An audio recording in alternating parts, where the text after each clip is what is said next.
ASEAN lands development লিমিটেডের অত্যাধুনিক আবাসন প্রকল্প আশিয়ান সিটিতে নির্মিত হচ্ছে ৫০টি বহুতল ভবন। আশিয়ান সিটি আবাসন প্রকল্পে ৫০টি বহুতল ভবন নির্মাণ করার লক্ষ্যে আশিয়ান ল্যান্ডস ডেভেলপমেন্ট লিমিটেড এবং নির্মাণ প্রতিষ্ঠান হেরিটেজ ডিজাইন অ্যান্ড ডেভেলপমেন্ট লিমিটেডের মধ্যে চুক্তি স্বাক্ষরিত হয়েছে। ১৪ এপ্রিল সোমবার আশিয়ান গ্রুপের চেয়ারম্যান মোহাম্মদ নজরুল ইসলাম ভূঁইয়া ও হেরিটেজ ডিজাইন অ্যান্ড ডেভেলপমেন্টের ব্যবস্থাপনা পরিচালক প্রকৌশলী আকরাম হোসেন নিজ নিজ প্রতিষ্ঠানের পক্ষে চুক্তি সই করেন।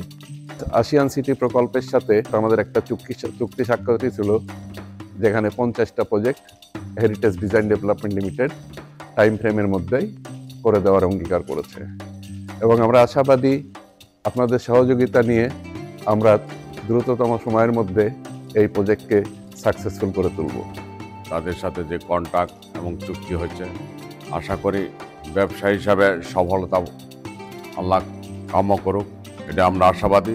তো ভবিষ্যৎ যদি এগুলো পারে, এটার পাশাপাশি আরও বহুত প্রকল্প দেওয়ার মতন আছে।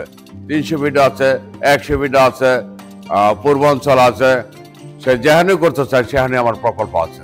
এই ৫০টা প্রকল্প ছাড়াও যে আরও কয়েক হাজার প্রকল্প করতে পারি সেই আশাবাদী করে আজকে আকরাম ভাইয়ের সাথে আমাদের চুক্তিবদ্ধ হয়েছে।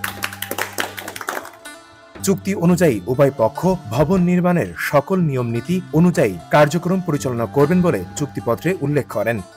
এই অনুষ্ঠানে উপস্থিত ছিলেন আশিয়ান গ্রুপের প্রধান নির্বাহী কর্মকর্তা সহ অন্যান্য ঊর্ধ্বতন কর্মকর্তাগণ এবং হেরিটেজ ডিজাইন ডেভেলপমেন্টের প্রশাসন ও মানব সম্পদ বিভাগের পরিচালক মিসেস মমতাজ ইসলাম, ইঞ্জিনিয়ার কামরুল ইসলাম ও মোহাম্মদ ইমরান খালিদ।